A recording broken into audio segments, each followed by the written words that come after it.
All right, welcome. You know that feeling when you try to teach British slang from just a list and you can just see your students' eyes glazing over? Yeah, we've all been there. So in this explainer, we're going to do things a little differently.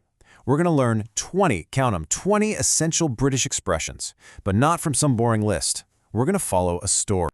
So, let's meet our guy Alfie. We're going to follow him, a typical Londoner, through one, well, very eventful day. And you might be asking, why do it this way? Simple. Because seeing how and when someone actually uses these phrases in real life, that's what makes them stick. It's the secret to making them memorable for you and for your students. So you ready? Let's dive in. Okay, so our story kicks off with Alfie's morning rush, and it's one of those days. You know the kind, where everything that can go wrong does go wrong. Honestly, it's the perfect setting to pick up some classic British words for those everyday frustrations. We've all had mornings like this, right? So, first things first, Alfie's alarm goes off an hour late. He wakes up feeling, and this is a great one, absolutely knackered. Now, knackered isn't just tired. Oh no, this is next level exhaustion. We're talking completely wiped out. And hey, here's a fantastic tip for your classroom. Create a tiredness scale with your students. You could start with a bit sleepy, go to tired, and then right at the top, knackered. It's a brilliant way to show them the intensity. He's still basically half asleep, right? He stumbles over to his wardrobe, looks at his clothes, and he just doesn't fancy any of his usual shirts. To fancy something just means you like it or you want it. It's super common. You can teach your students the classic British question, do you fancy a cup of tea? It's a perfect example. Okay, so now he's really late, and what does he do? He starts to faff around looking for his keys. Faffing, what a great word. It's that really specific, really frustrating thing we do when we waste time on totally unimportant stuff instead of what we should be doing. The teacher tip on this slide is spot on. Get your students to mime faffing. I promise you, they will never forget what it means. So he finally finds his keys, gets out the door, sprints to the bus stop, and, oh no, he sees this enormous queue. He just knows he's going to be late now. And this one is so important for your students to get right. In Britain, you wait in a queue. You don't line up. That's a really key difference. So yeah, a pretty terrible start to the day for poor Alfie. But just wait. When he gets to the office, things are about to take a completely unexpected turn. For the better. He finally makes it to work, and his mate, Dave, suggests they grab some lunch. Now, mate is absolutely essential.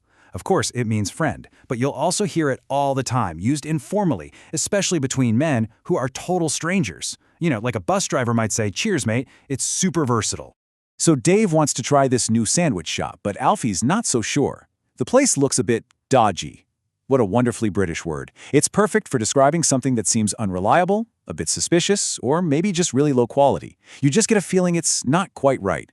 And you know what? Alfie really should have trusted his gut. He takes one bite of that sandwich, and he is absolutely gutted. This word is so good because it's not just sad or disappointed. It's this deep, powerful feeling of being let down. He is truly, truly gutted by that terrible sandwich. But then, just when the day couldn't seem to get any worse, it takes a massive turn. His boss calls him in and offers him a promotion.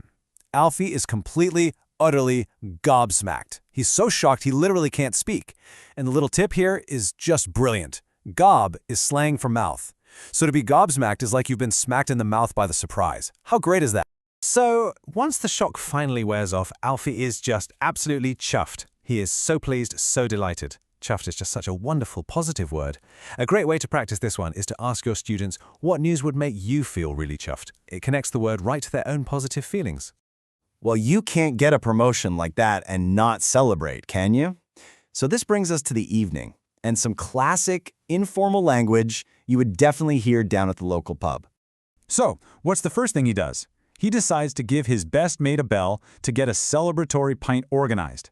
It's really just a common, informal way of saying you're going to call someone on the phone. Simple as that. And what do you think Dave says on the phone? A promotion? Mate, that is absolutely brilliant news. See, using brilliant instead of just good or great, it just adds this whole other layer of real excitement and enthusiasm. It's so much more expressive. Right, so they agree to meet at the Crown Pub, and Alfie says, I reckon a few others from work will probably join us. Reckon is just a fantastic, informal, conversational swap for I think or I believe. You hear it all the time. So Alfie sends a text to another friend, Tom, to see if he wants to come out. But nope, Tom can't make it. And the reason? He's absolutely skint until payday. That just means he has no money at all. It's a super common, really useful expression to know. Yeah, it's a real shame Tom is skint, but Alfie knows this news calls for a proper celebration. Now, in this context, proper is being used as an intensifier. It means a real, a genuine, a really significant celebration. Like, this is the real deal. So when Alfie finally gets to the pub, what's the first thing his friends do? Of course, they immediately start taking the mickey out of him. Saying things like, "Ooh, look at Mr. Senior Manager now."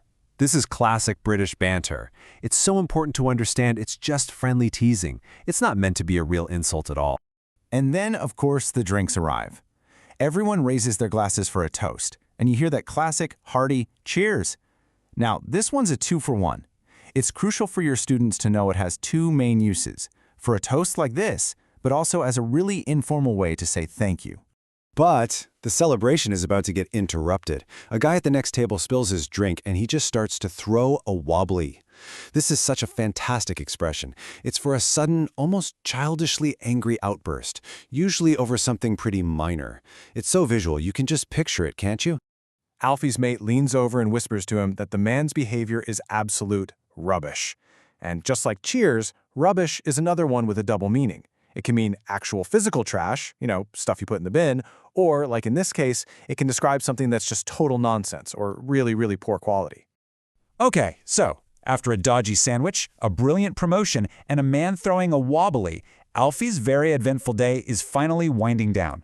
And that brings us to our last couple of expressions for today. So on his way home, Alfie pops into the local corner shop. He just needs to pick up a few bits and bobs for the morning. Some milk, bread, maybe a newspaper. It's just such a lovely, charming little phrase for a collection of small, miscellaneous things. And as he's walking home, Alfie's thinking about his day. What a roller coaster. Despite all the ups and downs, he feels like everything has been resolved, everything's taken care of. In other words, everything is sorted. A perfect end to the day.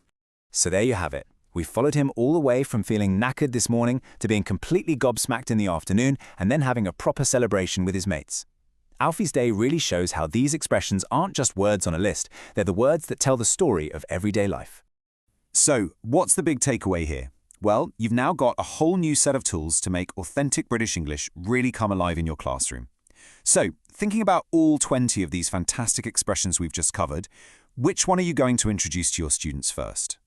And hey, if you want more tips, more activities, and a lot more expressions just like these, come and join our community of teachers over on Instagram. Thanks so much for joining me for this explainer.